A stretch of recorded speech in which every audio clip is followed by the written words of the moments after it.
Welcome to our channel Taste My Food. அஸ்ஸலாமு அலைக்கும். Hello friends, எல்லோரும் எப்படி இருக்கீங்க? நல்லா இருக்கீங்களா? இன்றைக்கி நம்ம சேனலில் என்ன ரெசிபி பார்க்க போகிறோன்னா, ஒரு பிரேக்ஃபாஸ்ட் ரெசிபி தான் பார்க்க போகிறோம். ரொம்ப சிம்பிளாக, ரொம்ப குயிக்காக செய்யக்கூடிய ஒரு பிரேக்ஃபாஸ்ட் தான் இது. இது செய்யறதுக்கு ரொம்பலாம் டைம் எடுக்காது. சேம் டைம் ரொம்பலாம் பொருளும் தேவைப்படாது. இந்த பிரேக்ஃபாஸ்ட் ரெசிபியை நம்ம கோதுமை மாவில் செஞ்சுருக்கோம். ஸோ ஒரு ஹெல்த்தியான ஒரு ரெசிபியாக இருக்கும். ஸ்கூல் போகும்போது, ஆஃபீஸ் போகும்போதெல்லாம் அந்த அளவுக்கு பொறுமையாக உட்காந்து பிரேக்ஃபாஸ்ட் சாப்பிட்டுன்னு இருக்க முடியாது. அந்த மாதிரி டைமில் இதில் நம்ம செஞ்சு கொடுத்தா அவங்க ஈஸியாக சாப்பிடுவாங்க. ஒரு 2 சாப்பிட்டாலே போதும், ஃபில்லிங்காக இருக்கும். ஓகே, இப்போ நம்ம ப்ரிப்பரேஷனை ஸ்டார்ட் பண்ணிடலாம். இந்த வீடியோவை ஸ்கிப் பண்ணாமல் ஃபுல்லாக பாருங்கள். இது செய்யறதுக்காக ஃபஸ்ட்டு நம்ம ஈஸ்ட்டை ஆக்டிவேட் பண்ணோம். அதுக்காக நான் ஒரு கப் அளவுக்கு பால் எடுத்திருக்கேன். 250 ml இருக்குது. இந்த பாலை பொறுத்த வரைக்கும் ரொம்ப சூடாகவும் இருக்கக்கூடாது, ரொம்ப சில்லுன்னு இருக்கக்கூடாது. கை தொட்டால் லைட்டாக சூடு இருக்கணும். அந்தளவுக்கு வார்ம் மில்காக இருக்கணும். நீங்கள் இந்த பாலுக்கு பதிலாக நீங்கள் தண்ணி கூட எடுத்துக்கலாம், அதுலேயும் நல்லா தான் வரும். இதில் நான் இந்த ஸ்பூனில் ஒரு 2 ஸ்பூன் அளவுக்கு நான் சுகர் சேர்க்குறேன். கிராம் வைஸில் பார்த்தா இது ஒரு 10 கிராம் இருக்குது. நெக்ஸ்ட்டு சேம் அதே ஸ்பூனில் 2 ஸ்பூன் அளவுக்கு நான் ஈஸ்ட்டு சேர்க்குறேன். இது 5 கிராம் இருக்குது கரெக்டாக. ஆக்டிவ் ட்ரை ஈஸ்ட், இந்த ஈஸ்ட் தான் நான் சேர்த்துருக்கேன். இது எல்லா சூப்பர் மார்க்கெட்லையும் உங்களுக்கு அவைலபிளாக தான் இருக்குது. இந்த மாதிரி நீங்கள் வாங்கி வச்சுக்கிங்க. இந்த ரெசிபீஸ்லாம் உங்களுக்கு ரொம்ப யூஸ்ஃபுல்லாக இருக்கும். இது போட்டு ஜஸ்ட்டு மிக்ஸ் பண்ணி விட்டுக்குங்க. இது அப்படியே ஒரு 10 நிமிஷம் இருக்கட்டும், மூடி போட்டு வைங்க.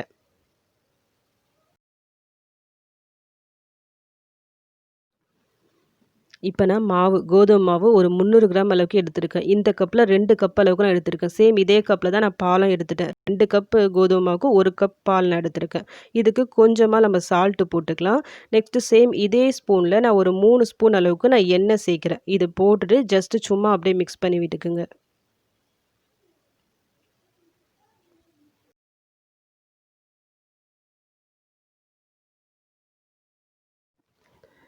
இங்கே இந்த சைட் பாருங்கள், நம்ம போட்ட ஈஸ்ட் நல்லா ஆக்டிவேட் ஆகிட்டு வந்துச்சு. இது ஒரு 10 நிமிஷத்தில் உங்களுக்கு ஆக்டிவேட் ஆகிடும். எப்படி பார்க்கணுன்னா, இந்த மாதிரி நுறையா இருக்கும். அப்போ ஆக்டிவேட் ஆகிடுச்சின்னு அர்த்தம். இப்போ இந்த ஈஸ்ட்டை நம்ம இந்த மாவில் போட்டு மிக்ஸ் பண்ணி விட்டுக்கலாம்.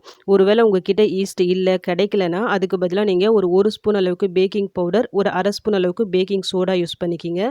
பட் ஈஸ்ட்டை நம்ம யூஸ் பண்ணும்போது நல்லா சாஃப்டாக நல்லா வரும். அதுக்காக தான் நான் யூஸ் பண்ணியிருக்கேன். இது போட்டு நல்லா கையால் நல்லா மிக்ஸ் பண்ணி விட்டுக்குங்க.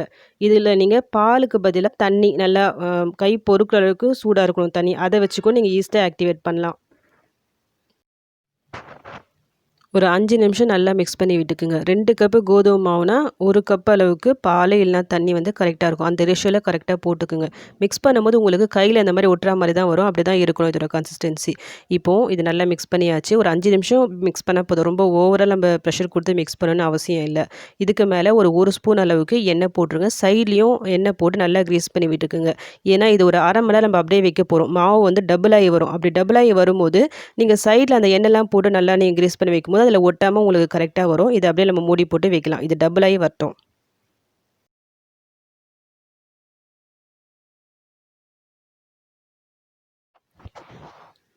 இப்போ நம்ம ஓப்பன் பண்ணி பார்க்கலாம். பாருங்கள், நம்ம போட்ட மாவு நல்லா டபுளாகி வந்திருக்கு. கையில் கொஞ்சமாக எண்ணெய் போட்டு க்ரீஸ் பண்ணிக்கிங்க. இல்லைனா கையில் ஒட்டும் மாவு உங்களுக்கு போட்டுட்டு ஜஸ்ட்டு அந்த உள்ளே இருக்க அந்த காற்றுலாம் வெளியே வரா மாதிரி ஜஸ்ட் லைட்டாக இந்த மாதிரி ப்ரெஸ் பண்ணி விட்டுக்குங்க. இப்போ நம்ம உருண்டை பிடிச்சி எடுத்துக்கலாம்.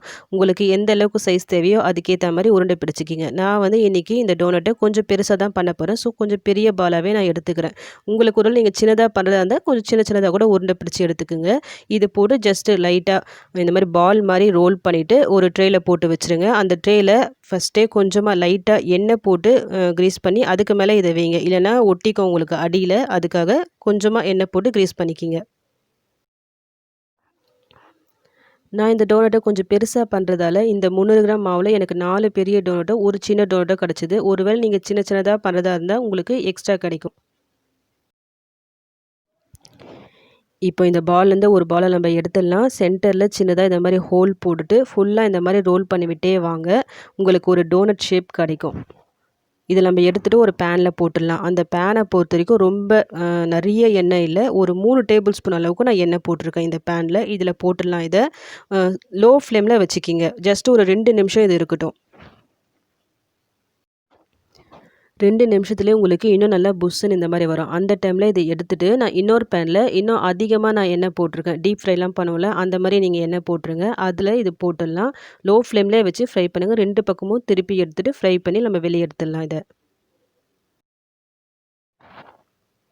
இது வரைக்கும் நம்ம சேனலை சப்ஸ்கிரைப் பண்ணாதவங்க ப்ளீஸ் சப்ஸ்கிரைப் பண்ணிக்கிங்க. அப்படி நீங்கள் சப்ஸ்கிரைப் பண்ணும்போது பக்கத்தில் பெல் ஐக்கான் இருக்கும். அதை கிளிக் பண்ணி ஆல் சொல்லிட்டு ஒரு ஆப்ஷன் வரும். அதையும் செலக்ட் பண்ணி வச்சுக்கிங்க.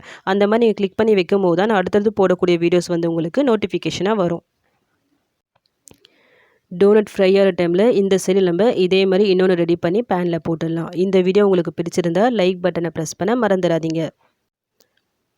இதில் நம்ம ஹை ஃப்ளேமில் வச்சு ஃப்ரை பண்ணிட்டா வெளியே வந்து சீக்கிரமாக கலர் சேஞ்ச் ஆகிடும். பட் உள்ளே வந்து வேகாமல் இருக்கும். ஸோ என்ன பண்ணுங்கன்னா லோ டு மீடியம் ஃப்ளேமில் வச்சு ஃப்ரை பண்ணிவிடுங்க. பாருங்கள் நம்ம டோனட்ஸ் நல்லா சூப்பராக ஃப்ளஃபியாக ரெடி ஆகிடுச்சு. இதை நம்ம வெளியே எடுத்துடலாம். இதே மாதிரி பேலன்ஸ் இருக்க எல்லாத்தையும் நீங்கள் ஃப்ரை பண்ணி எடுத்துருங்க. நார்மலாக இந்த டோனட்ஸை மைதாவில் தான் ப்ரிப்பேர் பண்ணுவாங்க. பட் நான் இன்றைக்கி கோதுமை மாவில் ட்ரை பண்ணியிருக்கேன். உண்மையில் இந்த டேஸ்ட் வந்து ரொம்ப சூப்பராக நல்லா இருந்தது. ஆல்ரெடி நம்ம சேனலில் சக்கரவள்ளி கிழங்குல டோனட்ஸ் எப்படி ப்ரிப்பேர் பண்ணுறது சொல்லிட்டு நான் ஒரு வீடியோ போட்டிருக்கேன். அந்த வீடியோவும் செக் பண்ணி பார்த்துக்குங்க. அதோட டேஸ்ட் வந்து ரொம்ப சூப்பராக நல்லாயிருக்கும். இதில் முக்கியமான விஷயம் என்னென்னா நம்ம இதில் ஆயிலில் ஃப்ரை பண்ணி எடுத்துருக்கோமே, ஸோ ஆயிலியாக இருக்கும் சொல்லி நீங்கள் ஃபீல் பண்ணவே வேணாம். இந்த டோனட்ஸ் நம்ம ஆயிலில் ஃப்ரை பண்ணி எடுத்தாலும் இது சுத்தமாக எண்ணெய் குடிக்கவே குடிக்காது. ஸோ தாராளமாக பயப்படாமல் சாப்பிட்லாம். நெக்ஸ்ட்டு சுகர் கொஞ்சம் அதிகமாக சாப்பிட்றவங்க நம்ம மாவு ப்ரிப்பேர் பண்ணுவோம்ல, அப்போவுமே கொஞ்சம் சுகர் நீங்கள் எக்ஸ்ட்ரா ஆட் பண்ணிட்டா சாப்பிடும்போது நல்லா ஸ்வீட்டாக நல்லாயிருக்கும். பட் நான் இன்றைக்கி செஞ்ச இந்த டோனட்ஸ் வந்து அந்தளவுக்கு ஸ்வீட் இருக்காது. கொஞ்சம் மைல்டான ஸ்வீட்டில் இருக்கும். ஸ்கூல் போகிறவங்களுக்கும் ஆஃபீஸ் போகிறவங்களுக்கும் காலையில் வந்து டிஃபன் சாப்பிட்றதுக்கு டைம் இருக்காது. சில பேருக்கு மார்னிங் வந்து டிஃபனே அந்த அளவுக்கு சாப்பிட மாட்டாங்க. அப்படிப்பட்டவங்க ஜஸ்ட்டு ஒரு கப்பு பாலும் ஒரு 2 இந்த மாதிரி டோனட்ஸ் வச்சு சாப்பிடுங்க. நல்லா ஃபில்லிங்காக நல்லாயிருக்கும். ஈவினிங் ஸ்நாக்ஸ் கூட இது சாப்பிட்லாம். பசங்களுக்கு கொடுக்குறதா இருந்தால் இதை நம்ம ஃப்ரை பண்ணி எடுக்கிறோம்ல இந்த டோனட்ஸை, உடனே கொஞ்சமாக அந்த சுகர் இருக்குது பார்த்தீங்களா, அதை நல்லா பவுட்ரு பண்ணி அதில் டிப் பண்ணி கூட நீங்கள் கொடுக்கலாம். இது நல்லா சாஃப்ட்டா நல்லாயிருக்கும் சாப்பிட்றதுக்கும். இது கிட்டத்தட்ட இதோட டேஸ்ட் வந்து நம்ம பன் இருக்குது பார்த்தீங்களா, அந்த டேஸ்ட்டில் கொஞ்சம் லைட்டா இருக்கும். சிம்பிளா கொஞ்சம் குயிக்கா ஏதாவது ரெடி பண்ணணும்னு திங்க் பண்ணிங்கன்னா, ஒரு சேஞ்சுக்கு இந்த மாரி நீங்க ப்ரிப்பேர் பண்ணி பாருங்க. ட்ரை பண்ணிட்டு எப்படி வந்து சொல்லிட்டு எனக்கு கமெண்ட் பண்ணுங்க.